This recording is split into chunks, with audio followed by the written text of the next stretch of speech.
Assalamualaikum warahmatullahi wabarakatuh. Selamat siang semuanya. Perkenalkan, nama saya Kak Asep Indriana, biasa dipanggil Kak Asep. Kakak salah satu tentor matematika di SG cabang Kalisari dan Pasar Minggu. Jadi untuk sekarang kakak biasa ngajar di SG Kalisari dan Pasar Minggu. Kali ini kita akan membahas pembahasan penalaran matematika di LKTO 4. Jadi sebelumnya silakan teman-teman semua kerjakan dulu TO 4.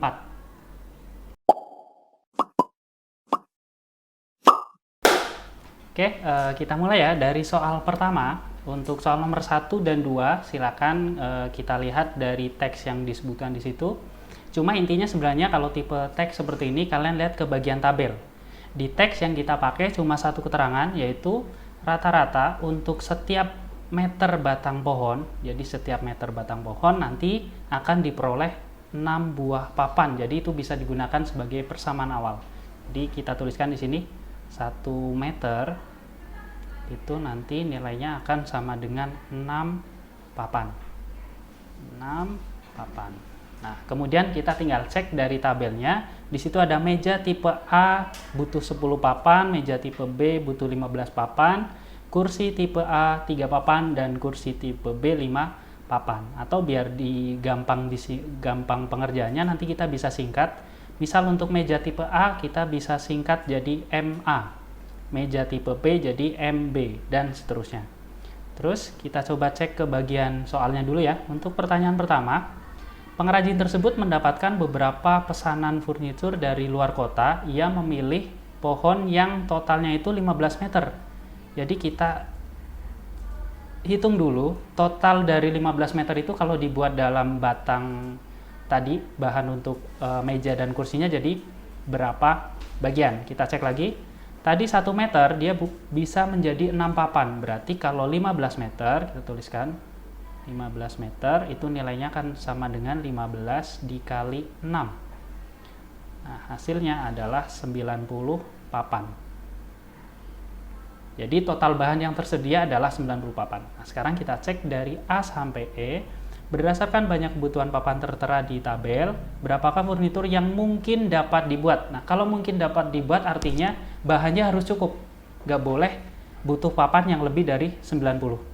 Nah, berarti dari sini kalian tinggal cari yang kira-kira menghasilkan papan itu paling banyak. Karena itu yang paling sedikit, maaf. Karena kita mau nyari yang mungkin. Kecuali yang diminta itu yang tidak mungkin. Nah, kalau dilihat dari angkanya, yang paling sedikit itu antara dua pilihan, yaitu D atau E. C juga bisa sih, cuma dilihat dari banyak kursi A-nya, lebih sedikit yang D. Jadi kalian cukup cek bagian D sama E, nggak harus dicek semua. Oke, sekarang kita coba cek bagian D dan E. 4 meja B, kakak singkat jadi 4 MB, ditambah dengan 8 kursi A, berarti 8 KA. Oke, kita cek lagi harganya. Untuk meja tipe B butuhnya 15 papan, berarti 4 dikali 15. Ditambah untuk kursi tipe A butuhnya adalah 3 papan, berarti 8-nya kita kalikan dengan 3. 8 kali 3. Hasilnya 4 kali 15, 60.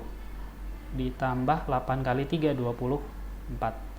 Dan hasilnya adalah 84. Berarti ini cukup ya. Artinya jawaban yang benar untuk soal nomor 1 adalah yang D. Oke, coba kita cek bagian E untuk tahu kenapa yang E salah ya, walaupun kelihatan angkanya lebih sedikit. Untuk bagian kursinya 5 meja B berarti 5 MB, ditambah 5 kursi B berarti KB. Oke, 5 tadi meja B butuhnya 15, jadi masih sama, dikali 15 ditambah 5 juga dikali kursi tipe B butuhnya adalah 5 papan, berarti 5 kali 5. Hasilnya 75 ditambah 25. 5 kali 5, 5 MB, MB nya 15, kemudian kursi B nya 5, 75 tambah 25 dan hasilnya sama dengan 100.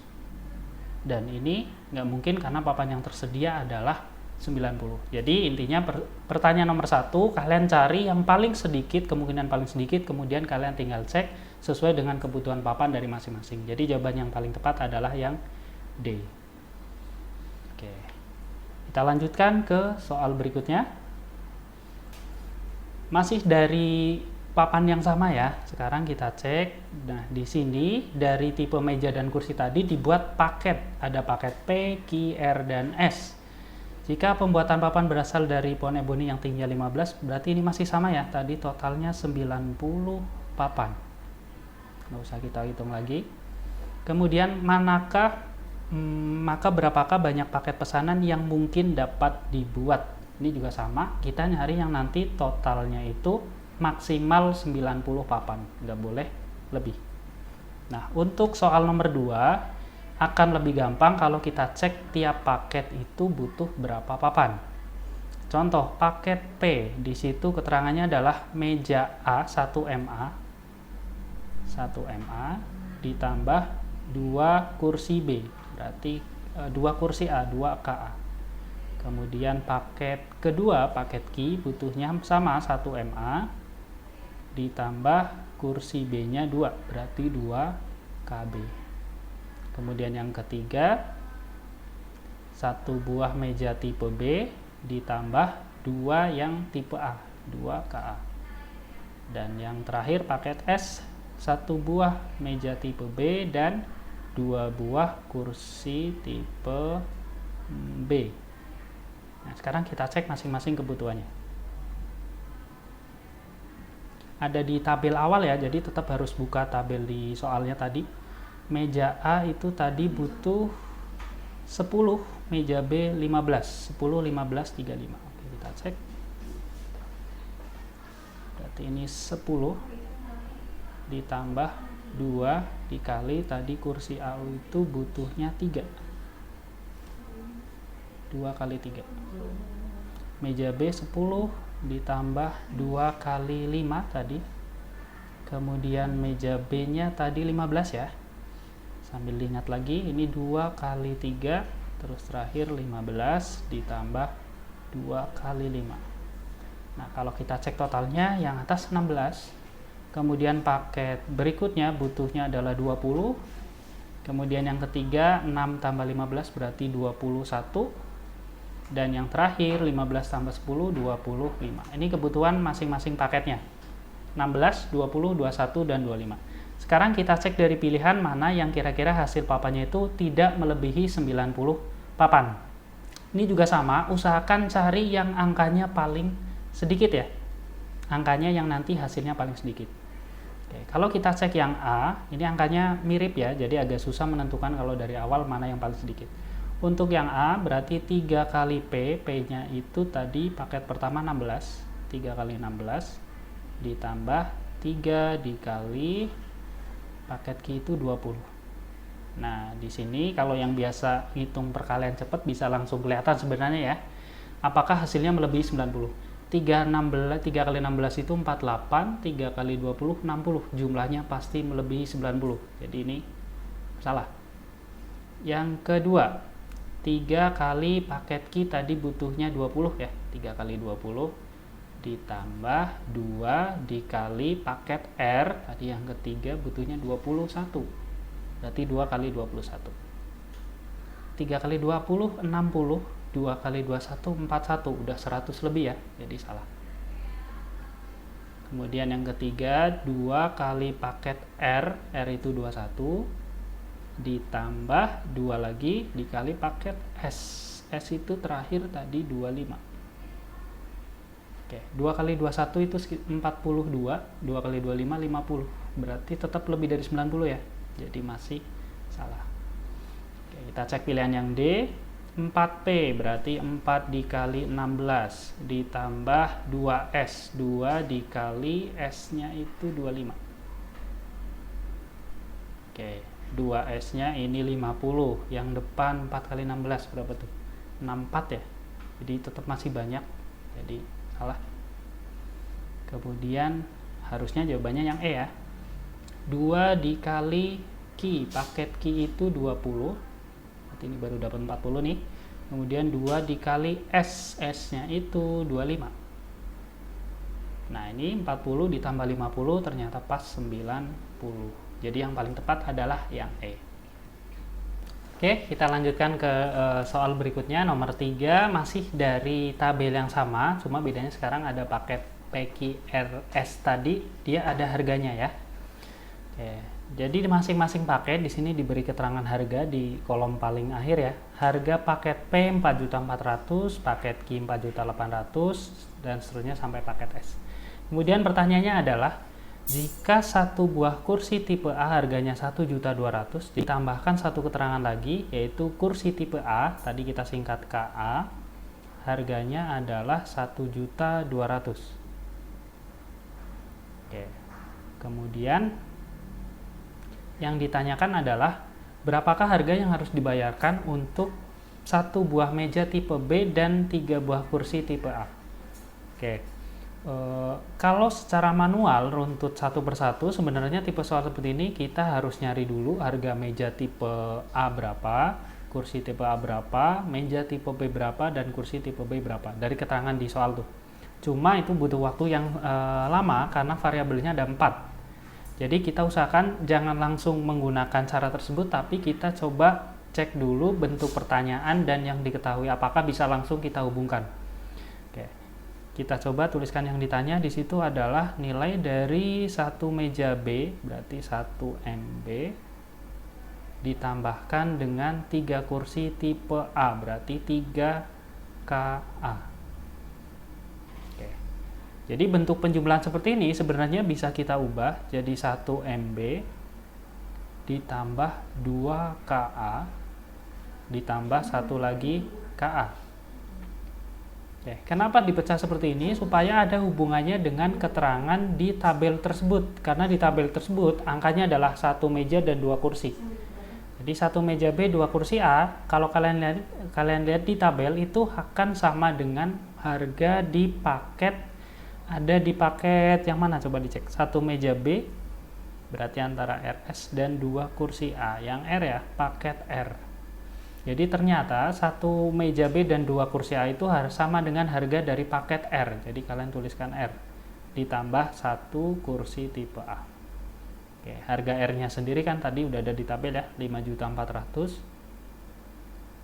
Oke, kemudian tinggal ditambahkan dengan harga 1 kursi A yang sudah disebutkan di soal nomor 3 yaitu 1.200.000. Jadi dari sini kita bisa langsung dapatkan harga yang dibutuhkan totalnya adalah 6.600.000. Oke, jadi jawabannya adalah yang B.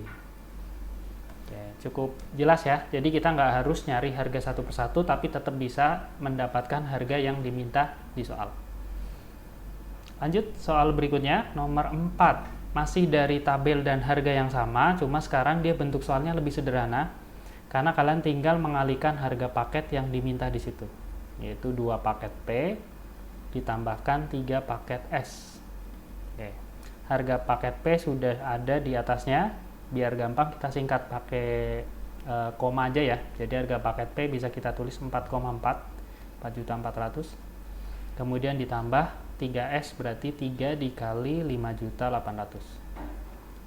Ya, kita kalikan 2 kali 4,4 8,8 ditambah 3 kali 5,8 hasilnya 15.150 tambah 24 17,4 ya.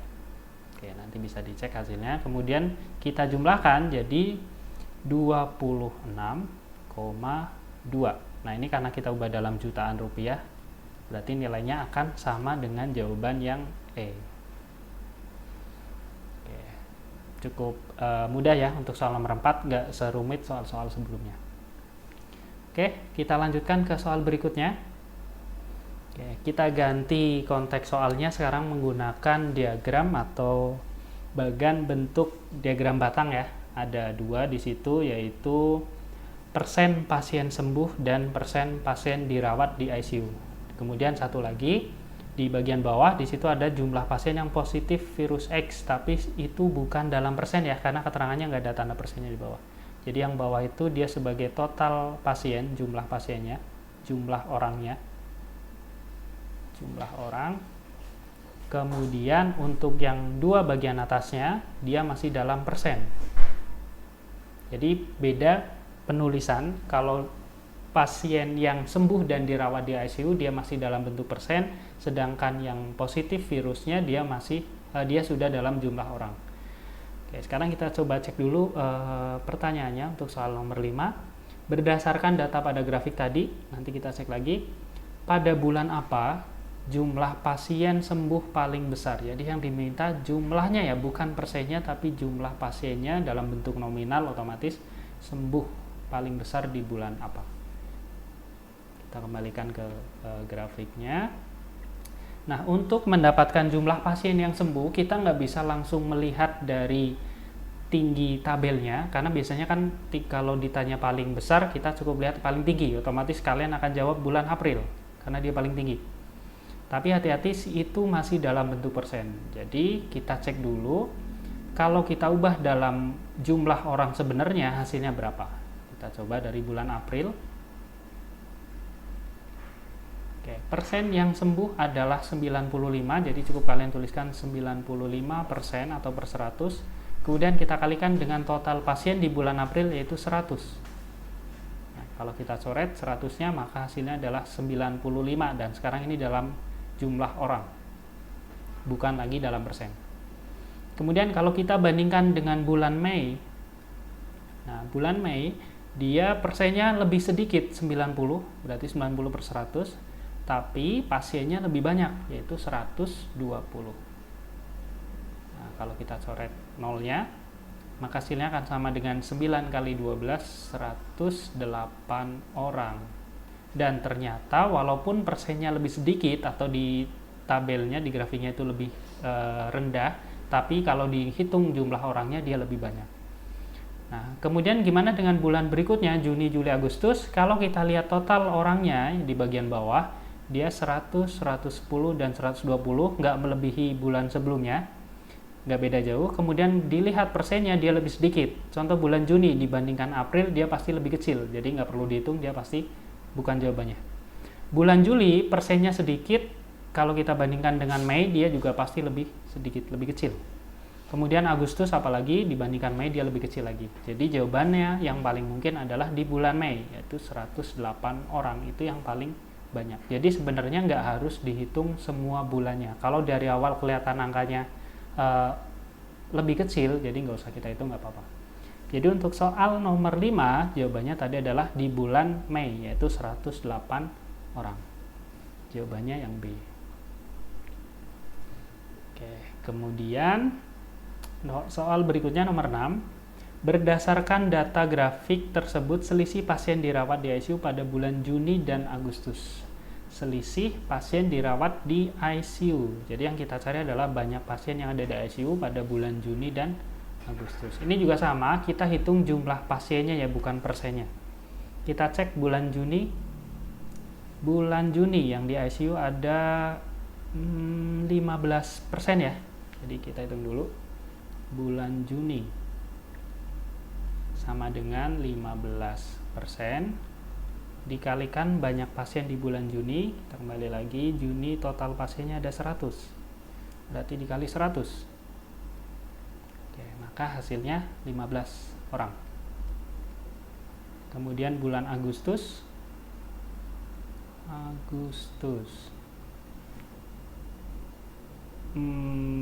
banyak pasien yang dirawat di ICU ada 25%, totalnya 120, berarti 25 per 100 dikali 120. Oke, kita coret 25 sama 100, 4 ya, 120 bagi 4, 30 orang. Jadi dari sini bisa kita simpulkan bahwa selisihnya adalah 15 orang. Jadi jawabannya yang B. Oke, kita lanjutkan berikutnya soal nomor 7. Masih dari gambar grafik yang sama ya. Jadi kita balik lagi ke grafiknya sebentar. Oke, masih dari grafik yang sama. Yang ditanyakan adalah berdasarkan grafik tersebut, persentase pasien sembuh pada bulan September yang mungkin. Jadi kita mengira-ngira bulan berikutnya. Nah, otomatis untuk dapat bulan berikutnya kita patokannya adalah bulan-bulan sebelumnya. Grafiknya seperti apa atau polanya seperti apa. Kita cek. Pada bulan April, dia persentase sembuhnya adalah 95%. Jadi sebenarnya kelihatan dari gambar grafiknya kalau yang ini, karena dia sudah dalam persentase. Jadi dari tadinya setinggi ini 95, kemudian bulan berikutnya dia turun sebanyak 5% ya, jadi 90. Bulan berikutnya dia turun lagi 5%, jadi minus 5%. Juga sama, minus 5%. Kemudian ternyata sampai akhir dia terus berpola yang sama. Jadi dari sini bisa kita simpulkan di bulan berikutnya dia juga berkurang 5% dari yang sebelumnya 75%. Jadi jawaban yang paling mungkin adalah dari 75 berkurang 5% berarti jadi 70%. Jadi untuk soal nomor 75 tadi bulan sebelumnya adalah 75%. Terus polanya adalah berkurang 5% dari bulan sebelumnya. Berarti hasilnya jadi 70%. Jadi jawabannya adalah yang E. Oke, cukup mudah ya untuk soal nomor 7. Kita lanjut soal berikutnya nomor 8. Nah, ini pola bilangan dalam bentuk gambar. Ini dibilang susah, sebenarnya gampang. Dibilang gampang juga kalau belum dapat polanya agak susah juga. Intinya adalah dari gambar-gambar atau angka-angka di gambar tersebut, gimana caranya kalian bisa dapat angka yang ada di dalam lingkarannya. Kenapa? Karena yang ditanya posisinya ada di dalam. Contoh nih, gambar pertama, gimana caranya bisa dapat 584. Nanti terapkan di gambar kedua, hasilnya harus sama, 694. Dari angka-angka yang ada di ujung garisnya tuh. Nanti kita terapkan di gambar ketiga. Oke. Kalau dilihat angkanya, ini nggak mungkin masing-masing ditambah dikali dikurang semuanya, tapi biasanya ada juga yang dipecah.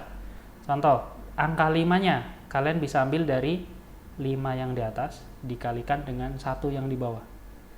Jadi 5-nya itu angka pertamanya, angka ke-1 itu hasil dari 5 dengan 1. Nih, dikali ya.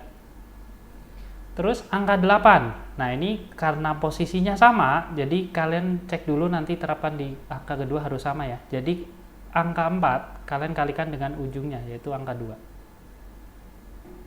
Hasilnya 8. Terus yang 2 sama 2, hasilnya 4.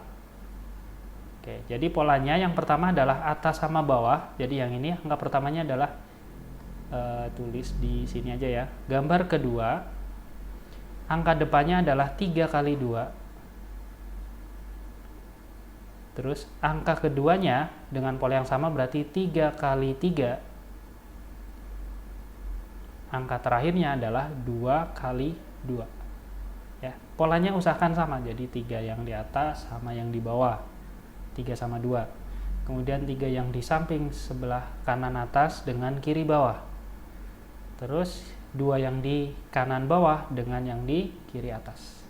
Nah, nanti hasilnya adalah 6, 9, 4. Nah, otomatis di gambar ketiga, karena terapkan di gambar pertama dan kedua sama, di gambar ketiga juga hasilnya harusnya sama. Angka atasnya 6, kita kalikan dengan bawahnya yaitu 1. Terus angka keduanya dari 7 dan 1. 7 kali 1. Dan angka terakhir dari 4 dan 2. 4 kali 2. Nah, dari sini didapat hasilnya adalah 678. Jadi jawabannya yang B. Oke. Nomor 8 jawabannya yang B. Oke, bisa dipahami ya untuk soal nomor 8. Jadi kalian tinggal gunakan angka-angka yang di samping, gimana caranya dapat hasil yang di tengah. Kalau selisihnya terlalu jauh, biasanya polanya adalah dihitung sepasang-sepasang. Kalau angkanya nggak terlalu jauh, ada juga yang tinggal ditambah, dikurang, dikali, dibagi. Tergantung bentuk soalnya. Oke, kita lanjutkan soal berikutnya, nomor 9. Membandingkan nilai, di soalnya ada satu nilai 16/33 kali 54%. Yang diminta adalah manakah yang nilainya lebih besar. Mana dari A sampai E yang lebih besar dari 16/33 kali 54%. Nah, sebenarnya walaupun nggak kita pakai keterangan di soal itu, bisa kita jawab soalnya. Tinggal kalian cari A sampai E mana yang paling besar. Ya. Jadi intinya soal seperti ini kalian cari yang paling besar. Cari mana yang paling besar. Yang paling besar. Oke, dari pilihan A sampai E. Oke, usahakan untuk menghitung nilai A sampai E, kalian nggak perlu hitung hasil sebenarnya berapa, tapi bentuknya usahakan disamakan supaya kita bisa tahu mana yang benar, mana yang salah. Oke, contoh yang A, kita bisa tuliskan ulang jadi 6/11 kali 48%. Ini kita tulis ulang A sampai E ke bawah ya, biar lebih gampang lihatnya. Yang B, 5/11 kali 58%. Nah, ini karena bawahnya sama-sama 11, jadi usahakan nanti sampai belakang pun kita samakan ya, jadi per 11 semua. 4/11 kali 72%. Kemudian yang D, 6/22 bisa langsung kita sederhanakan, jadi 3/11 dikali 96%. Dan yang terakhir, sama dibagi 2 juga ya, 9/11 dikali 32%. Nah, dari sini berarti angka 11-nya bisa kita anggap nggak usah dipakai ya, karena udah sama semua, tinggal kalian hitung bagian atasnya, mana yang hasilnya paling besar. 6 kali 48, ya, jadi kalian cukup hitung angka-angkanya. Kalau yang kelihatannya hasilnya sudah paling besar, berarti itu jawabannya. Kita cek 6 kali 48, hasilnya berapa tuh? 240 tambah 48, berarti 288% ya. Ya, terus 5 kali 58, 250 ditambah 40 ya, berarti 290. Nah, yang B ternyata lebih besar. 4 kali 72, berarti 144, 288, ternyata sama dengan yang A. Jadi untuk yang ini kebetulan emang tipe soalnya harus kita hitung satu per satu, walaupun nggak semuanya ya. Kadang ada juga yang tipe soal seperti ini kita cukup lihat koefisiennya, pembilangnya. Ada yang persennya, ada yang penyebutnya. Tergantung pertanyaan soalnya. Yang D, 3 kali 96, berarti 270 tambah 18, 288 juga ternyata. Yang E, 9 kali 32, 270 tambah 18, sama juga. Oke, jadi ternyata yang paling besar adalah yang B. Jadi jawabannya yang B. Jadi walaupun nggak kita hitung dari soal awalnya, itu nggak perlu kita pakai. Karena kalau nyari paling besar, nyari yang lebih besar, pasti dia nilai yang paling besar dari pilihan. Nyari yang lebih kecil, cari yang paling kecil dari pilihan gandanya. Oke, itu untuk soal nomor 9. Cukup ya, bisa dipahami untuk soal nomor 9. Oke, kita lanjut ya. Berikutnya soal nomor 10. Soal nomor 10, dari daerah yang diarsir pada gambar tersebut menyatakan himpunan yang mana. Jadi ini materi himpunan ya. Kalau kalian ingat, himpunan itu ada istilah irisan, gabungan, kalau di sini ditambahkan komplement. Irisan, gabungan, komplement. Kita sedikit review ya. Jadi apa yang dimaksud irisan, gabungan, dan komplement. Misal kita pakai gambar dasar, ada bentuk dua buletan. Ini A, ini B. Ya, terus gambar lagi di bawahnya. Ini A, ini B, bawahnya satu lagi. Ini A, ini B. Sekarang kita mulai dari irisan. Apa yang dimaksud irisan? Irisan itu simbolnya kayak tanda N ya, atau dibaca dan biasanya. A dan B, A irisan B. Itu adalah daerah yang ada di dua daerah tersebut, di A dan di B. Jadi perpotongannya atau ketemunya sama-sama di mana. Daerah yang masuk di A dan masuk di B namanya irisan. Yang kedua ada namanya gabungan, simbolnya seperti huruf U ya, A atau B, A gabungan B, itu artinya sama, yaitu semua daerah di A dan B digabungkan jadi satu. Jadi semuanya digambar, yang masuk di A dan masuk di B semuanya ikut diarsir. Itu namanya gabungan.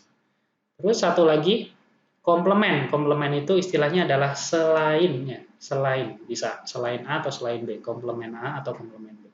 Contohnya di sini kita pakai A komplement atau A pangkat C, itu artinya daerah di luar A. Kalau di sini berarti yang di bagian B, tapi yang nggak masuk di A. Jadi daerah di luar lingkaran A. Sebenarnya di bagian luar dari dua lingkaran ini juga masuk, cuma biar untuk gambaran umumnya kurang lebih seperti ini. Daerah di luar A. Jadi ada 3 konsep dasar yang akan kita pakai di sini, irisan, gabungan, dan komplement. Nah, sekarang gimana caranya kalau bentuknya ada banyak dan kalau harus kita cek satu-satu agak rumit. Jadi paling gampang kalau kakak jelaskan bentuk soal seperti ini adalah kita gunakan masing-masing potongan itu kasih aja sebuah nomor. Jadi misal ini daerah nomor 1, ini 2, ini 3, ini 4, terus ini 5, 6, ini 7. Jadi masing-masing potongan daerahnya ya. Nah, sekarang kita coba dari yang A. B gabungan C, berarti daerahnya B sama C digabung. Nah, daerah B sama C digabung itu memuat angka berapa aja? B sama C digabung, berarti ada angka 2, 3, 4, 5, 6, 7 ya, karena selain 1. Terus dipotong atau dikurang dengan A komplement, berarti daerah selain A, di luar lingkaran A, ada 5, 6, dan 7. 5, 6, 7. Nah, berarti kalau 2, 3, 5, 6, 7 dikurang 5, 6, 7, hasilnya tinggal 2, 3, 4, dan itu bukan daerah yang diarsir. Jadi nggak mungkin jawabannya yang A. Oke. Terus yang B. B irisan C berarti 3 sama 6, tapi dikomplement, berarti selain 3 sama 6. Ada banyak ya. 1, 2, 4, 5, 7. Terus dipotong daerahnya A. Daerah A itu 1, 2, 3, 4. 1, 2, 3, 4. Nah, berarti yang ini tadi 1, 2, 4, 5, 7. Ini 4-nya 2 kali ya. Kita coret dulu. 1, 2, 4, 5, 7. Dikurangi 1, 2, 3, 4. Berarti yang hilang adalah 1, 2, dan 4-nya. Ini 1, 2, 4-nya habis karena dikurang sama ini. Sisanya tinggal 5 sama 7. Ini juga bukan jawabannya. Karena daerah arsiran itu daerahnya yang memuat ada banyak tuh. 3, 5, 6, 7, dan di luarnya. Jadi yang B nggak mungkin. Yang C juga A komplement itu kan daerah di luar A. Daerah di luar A itu ada 5, 6, 7. 5, 6, 7. Terus digabung sama daerahnya B irisan C. B irisan C 3 sama 6, tapi di komplement. Berarti selain 3 sama 6. 1, 2, 4, 5, 7. Nah, ini kalau kita gabung, daerahnya jadi 1, 2, 4, 5, 6, 7. Dan ini juga bukan, karena daerah arsiran harus ada angka 3-nya. Dan satunya nggak masuk. Jadi masih salah. Kita coba yang D. A dikurangi B irisan C terus dikomplement. Berarti kalau ini komplemennya kita hitung terakhir. Kita coba dulu A. Daerahnya A. A itu isinya 1, 2, 3, 4. Terus dikurangi dengan B irisan C. Jadi ngerjakannya hampir sama kayak operasi biasa, operasi bilangan, kita kerjakan yang dalam kurung dulu. B gabungan C berarti di situ ada angka 2, 3, 4, 5, 6, 7. 4, 5, 6, 7. Terus nanti kita komplement. Nah, ini berarti yang sama, 2, 3, 4-nya tuh habis tinggal 1. Terus dikomplement. Komplement 1 artinya daerah selain 1 ya. Berarti ada banyak tuh, 2, 3, 5, dan seterusnya. Jadi ini juga bukan jawabannya. Satu lagi, yang E, nomor 10. A dikurangi B irisan C, berarti A-nya itu 1, 2, 3, 4. Kita potong dengan B irisan C. B irisan C itu isinya 3 sama 6. Nah, kalau kita kurangi angka 3 sama angka 6-nya, sedangkan di situ cuma ada angka 3, berarti sisa 1, 2, dan 4. Nah, karena di situ ada komplement, artinya daerah di luar 1, 2, dan 4. Selain 1, 2, dan 4. Nah, itulah daerah arsiran yang ada di gambar. Jadi jawabannya adalah yang E. Ini salah satu caranya biar nggak ada yang kelewat, bisa pakai angka. Kalau yang udah paham bisa langsung diarsir daerahnya, ikutin yang dalam kurung juga bisa. Nanti hasilnya sama, cuma untuk melihat bentuk arsiran kalau gabungan itu agak susah. Apalagi ada 3 lingkaran ya. Jadi lebih gampang pakai potongan-potongan daerah seperti ini. Jadi jawabannya yang E. Bisa dipahami ya untuk soal nomor 10. Kita coba lanjut ke soal berikutnya. Nomor 11. Sudut dalam segitiga, dan yang dipakai di sini cuma ada satu konsep sudut, yaitu jumlah sudut dalam segitiga. Jumlah sudut segitiga sama dengan 180 derajat. Terus kita lihat segitiga yang pertama. Di segitiga pertama, kita bisa hitung jumlahnya, yaitu X ditambah Y ditambah 110, nilainya harus 180. Nah, maka dari sini kita nggak dapat langsung X dan Y-nya satu persatu, tapi tahu jumlahnya. X plus Y sama dengan 70. Oke, sekarang lihat segitiga yang besar. Jadi segitiga yang besar gabungannya segitiga 2. Segitiga kedua sama, kita hitung jumlahnya, berarti di situ ada A di atas, ditambah sebelah kiri karena kita gabung jadi X plus Y. A ditambah X plus Y. Sebelah kanan juga sama, dia digabung jadi X plus Y juga. Hasilnya harus 180. Kemudian yang variabelnya sama, X dan Y, di situ ada 2, berarti bisa ditulis 2X plus Y. Ditambah A sama dengan 180. Kemudian kita masukkan nilai X plus Y yang sudah kita dapat tadi, yaitu 70, 2 kali 70 ditambah A sama dengan 180. Bentar, ini kita hapus dulu. Oke, udah pas ya, 180. Oke, berarti 140 ditambah 180, maka dapat A sama dengan 180 dikurangi 140.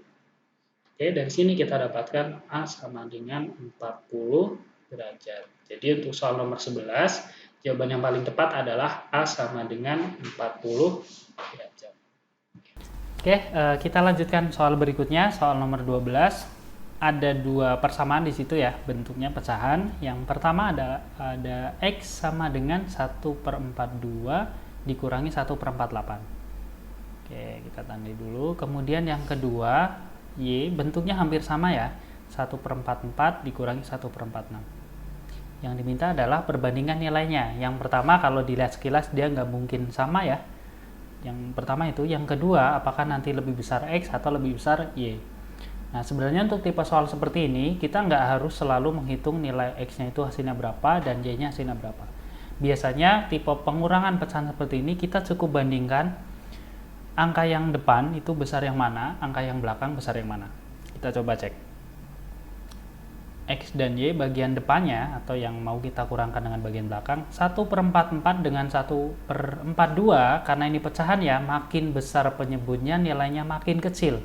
Berarti yang ini yang lebih kecil. Oke, kemudian yang depan ini lebih besar. Oke, 1/42 lebih besar dari 1/44. Sekarang kita bandingkan yang berikutnya, 1/48 dengan 1/46. Oke, 1/48 karena dia penyebutnya lebih besar, berarti dia nilainya lebih kecil kalau kita bandingkan dengan yang 1/46, dia lebih besar. Nah, berikutnya kita cukup pakai logika pengurangan bilangan sederhana. Kalau ada angka besar dikurangi angka kecil, sama angka kecil dikurangi angka besar, pasti hasilnya akan lebih besar yang besar dikurang kecil. Jadi yang besar dikurang kecil ini pasti lebih besar. Hasilnya lebih banyak walaupun kita nggak hitung hasilnya berapa. Lebih besar dibandingkan dengan yang kecil dikurang besar. Karena kecil dikurang besar dia nilai aslinya aja udah sedikit dikurangi yang jumlahnya banyak. Jadi dia akan makin kecil. Tapi kalau dia awalnya besar dikurangi bilangan yang kecil, dia tetap masih termasuk besar. Jadi jawabannya lebih besar yang X, sedangkan yang Y dia nilainya lebih kecil. Jadi jawabannya X lebih besar dari Y. Jawabannya yang A ya. Nah, tapi kalau kalian mungkin mau nyoba ngitung beneran hasilnya berapa boleh, tinggal kalian samakan penyebut, yang X ketemu berapa, Y ketemu berapa. Nanti dibandingkan hasilnya akan dapat X lebih besar dari Y. Nah, itu untuk soal nomor 12. Nah, cukup bisa dipahami ya. Kita lanjut soal berikutnya. 13. Sebuah segi 5, berarti sudutnya ada 5. Perbandingan masing-masing sudutnya dia nggak sama ya, ada 9, 10, 12, 14, 16. Nah, kita cek dulu ini kalau dijumlah itu totalnya berapa. Karena perbandingan itu pasti kita ngitung jumlahnya berapa. Oke, 9, 10, 12, 14, 15. Berapa tuh jumlahnya? 40, 50, 60 ya. Jumlahnya 60. Oke, jumlah perbandingannya 60. Sekarang kita gunakan sifat sudut dalam segi 5. Nah, kalau yang lupa sebenarnya ada rumus masing-masing segi 4, segi 5, segi 6 itu ada ya. Cuma kalau yang lupa kalian bisa deteksi dengan menggunakan bentuk segi 5 secara umum aja. Kita buat yang sama sisi ya biar gampang hitungnya. Karena nanti total sudutnya tetap sama. Nah, kalau ada segi 5 sama sisi, kalian bisa hitung pertama sudut pusatnya.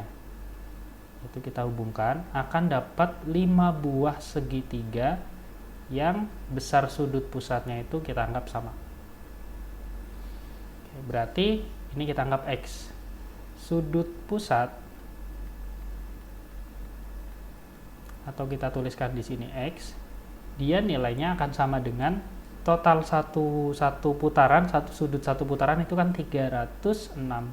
Berarti kalau dia X bagian 1X itu 360 bagi 5. Karena dia segi 5. Kalau segi 6 bagi 6 dan seterusnya. Berarti hasilnya akan didapatkan 72 derajat. Jadi sudut di X besarnya 72, masing-masing sama 72. Kemudian karena ini kita anggap segi 5 sama kaki, segi 5 beraturan, maaf, jadi masing-masing potongan di dalamnya segitiganya sama kaki. Maka sudut di bagian ujung kakinya yang nanti akan membentuk sudut keliling, dia besarnya sama. Oke.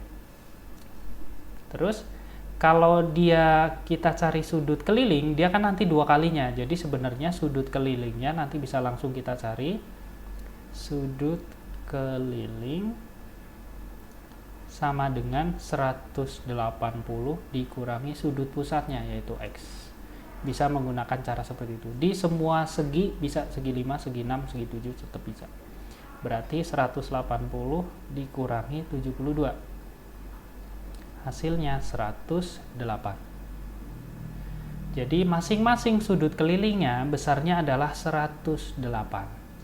Nah, berarti total sudut kelilingnya kalian bisa jumlahkan. Total sudut keliling. Karena ini segi 5, berarti total sudutnya ada 5 buah sudut keliling. 5 dikali 108.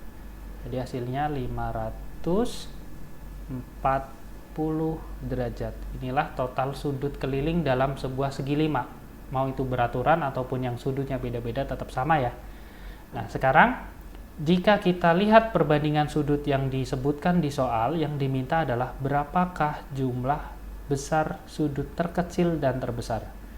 Oke, jadi yang paling kecil minimum ditambah maksimum dari perbandingan sudutnya. Yang paling kecil berarti kita pilih yang nilai perbandingannya 9, yang paling besar 15. Jadi hasilnya sama dengan 9 ditambah 15. Terus kita bandingkan dengan total sudutnya yaitu 60, baru dikalikan dengan besar sudut sebenarnya yaitu 540. Ini kalau mau kita hitung langsung. Kalau mau dihitung satu per satu juga boleh. Sudut paling kecil berarti 9 per 60 kali 540. Sudut paling besar berarti 15 per 60 kali 540. Hasilnya sama.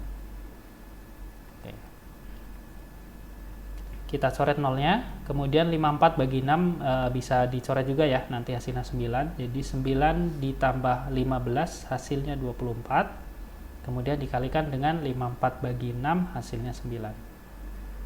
Oke, 24 dikali 9, nanti hasilnya adalah 216 derajat. Jadi jawabannya untuk soal nomor 13, jumlah besar sudut yang paling kecil dan paling besar dari segi 5 tersebut adalah 216. Oke, cukup bisa dipahami ya. Ini bisa diterapkan di segi 4. Kalau segi 4 kan udah pasti tahu ya. Segi 4, segi 5, segi 6 ataupun segi yang lain. Oke, kita lanjutkan soal nomor berikutnya, nomor 14, masih seputar bangun datar ya. Ada lingkaran dan segitiga. Kita coba cek dulu soalnya ya.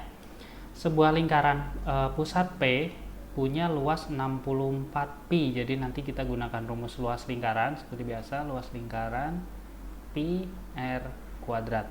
Nah, nanti dengan rumus ini kita masukkan luasnya 64 pi. Kemudian ada garis QR, dia menyinggung lingkaran di titik Q. Berarti karena ini garis singgung, dia sudutnya 90 atau siku-siku. Karena garis singgung lingkaran dia sifatnya adalah selalu tegak lurus dengan jari-jarinya. Kemudian ada satu keterangan lagi, panjang QR 12. Berarti ini yang di bawah 12. Nah, sekarang kita cari dulu panjang R, yaitu panjang PQ dengan menggunakan luas lingkaran yang sudah ditentukan di soal. Jadi luas lingkarannya kita langsung masukkan nilainya 64 pi, kemudian pi r kuadratnya tetap. Nah, ruas kanan kiri sama-sama bisa kita bagi dengan pi atau pi-nya dicoret ya. Berarti dapat r kuadrat sama dengan 64. Kalau r kuadrat 64, maka r-nya sama dengan akar 64. Sebenarnya bisa positif negatif ya, tapi karena konteks soalnya ukuran panjang, jadi kita pakai yang positif. Jadi R-nya adalah 8. Nah, setelah dapat jari-jarinya 8, maka kita bisa langsung tuliskan panjang PQ-nya 8, karena itu sama dengan jari-jari lingkarannya. Nah, sekarang kita cari panjang PR, maka gunakan rumus Pitagoras. PR sama dengan akar PQ kuadrat ditambah QR kuadrat, karena kita nyari sisi miring, jadi Pitagorasnya dijumlah atau ditambah. Panjang PQ-nya sama dengan 8 kuadrat ditambah QR-nya 12, jadi 12 kuadrat. Sama dengan 64 ditambah 144. Oke, hasilnya adalah 208. Nah, tinggal angka 208 ini kalau kita sederhanakan berapa? Yang jelas hasilnya nggak mungkin D atau E, karena dia bukan bilangan kuadrat sempurna. Berarti kalau disederhanakan 208 itu, kalau kita lihat dari angka akar yang ada di pilihan, dia ada angka 13, jadi perkalian 13 pasti. Yaitu 16 dikali 13. Jadi hasil penyederhananya adalah 4 akar 13. Nah, inilah panjang PR yang kita dapatkan. PR-nya 4 akar 13. Jadi jawabannya yang B. Nah, kemudian untuk sedikit trik di pengerjaan Pitagorasnya, sebenarnya bisa juga kalian cari menggunakan cara lain ya. Jadi kalau Pitagoras 8 sama 12, kalian bisa gunakan cara dengan mengubah angka 8 dan 12 dari perkalian bilangan yang sama. 12 itu 4 kali 3. Kalau 8 itu 4 kali 2. Nah, 4-nya yang sama tetap, 2 dan 3 yang beda kalian ubah jadi akar. Jadi 4 akar 4. Kalau 4 kali 3 berarti 4 akar 9. Nah, setelah itu Pitagorasnya berarti 4 akar 4 ditambah 9. Jadi 4 akar 13. Jadi hasilnya akan sama dengan jawaban di awal. Ini salah satu trik Pitagoras yang kalau angkanya bagus bisa lebih cepat dibandingkan penyederhanaan tadi. Karena penyederhanaan akar kalau angkanya besar lumayan lama mencari dia bisa dibagi bilangan kuadrat yang mana. Oke, itu untuk soal nomor 14 cukup bisa dipahami ya. Kita lanjutkan soal berikutnya. 15. Nah, ini hubungan sudut. Ini dulu materi SMP pernah ada seperti ini ya. Ada hubungan sudut. Dua garis sejajar dipotong dengan satu garis. Dia akan memiliki banyak sifat sudut. Dan yang ditanyakan di sini adalah manakah pasangan sudut yang berpelurus. Jadi kalian harus tahu dulu apa yang dimaksud sudut berpelurus.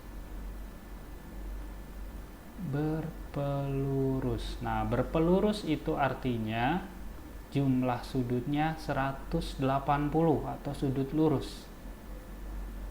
Jumlah sudutnya 180 derajat. Oke, kemudian kalau bentuk seperti ini, dia sebenarnya cuma ada beberapa pasangan sudut ya, yaitu sudut kecil dan besar. Kemudian yang dinamakan berpelurus itu yang jumlahnya 180.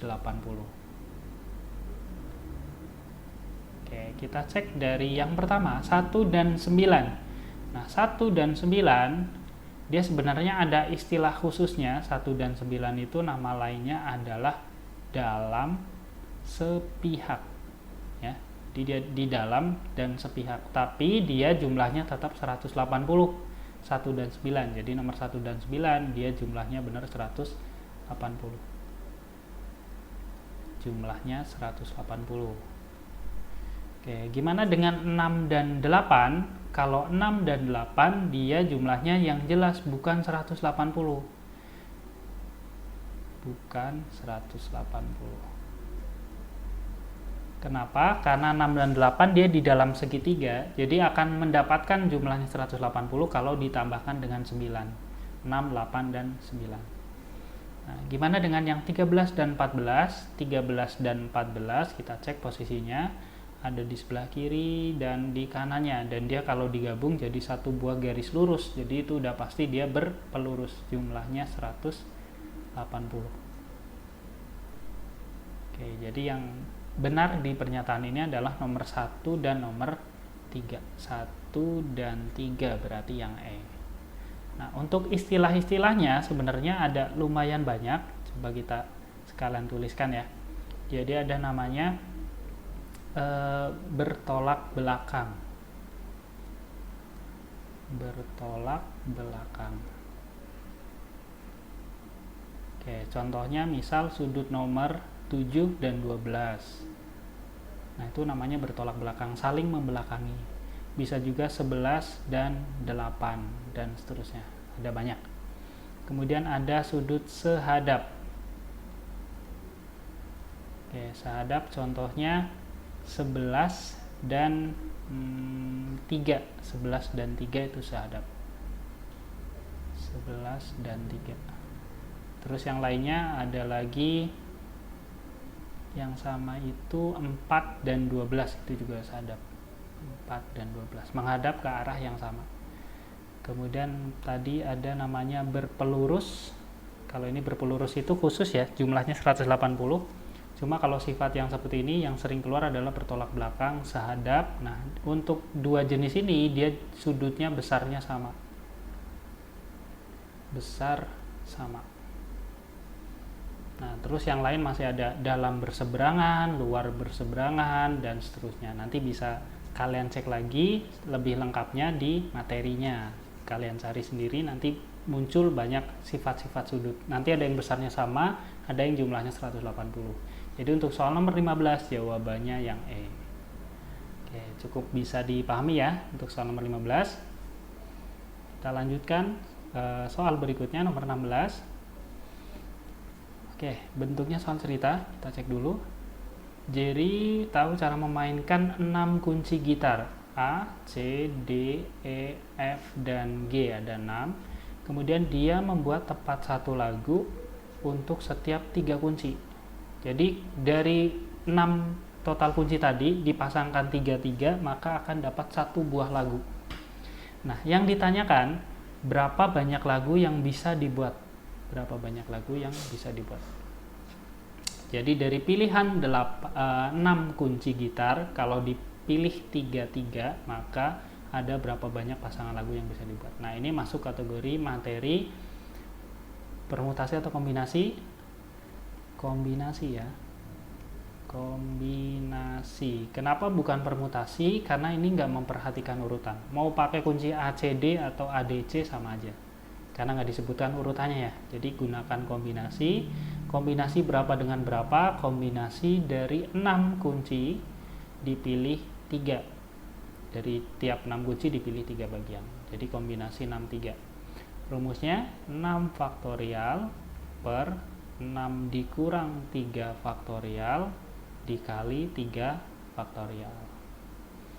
Oke, kalau kita tuliskan rumus umumnya kombinasi ya. CNR sama dengan N faktorial per N min R faktorial dikali R faktorial. Ini rumus kombinasi. Oke. Kita hitung hasilnya. 6 faktorial disederhanakan jadi 6, 5, 4, 3 faktorial. Dibagi 6 kurang 3 tetap 3 faktorial. Kemudian 3 faktorial yang satunya lagi kita jabarkan jadi 3 kali 2 kali 1. 3 faktorial yang sama atas bawah kita coret. 3 kali 2 kali 1 hasilnya sama dengan 6, bisa kita coret juga. Jadi sisanya tinggal 5 kali 4, hasilnya 20. Jadi total kemungkinan lagu yang bisa dibuat oleh Jerry ada sebanyak 20. Nah, itu untuk soal nomor 16. Cukup bisa dipahami ya? Oke, terima kasih untuk teman-teman yang sudah menonton video ini. Karena keterbatasan waktu, kita nggak bisa selesai sampai nomor terakhir ya, tapi nanti di LKTO 4-nya silakan dikerjakan semuanya. Jangan lupa dikumpulkan di cabang masing-masing. Untuk sekarang kita cukupkan sampai sini. Terima kasih. Assalamualaikum warahmatullahi wabarakatuh.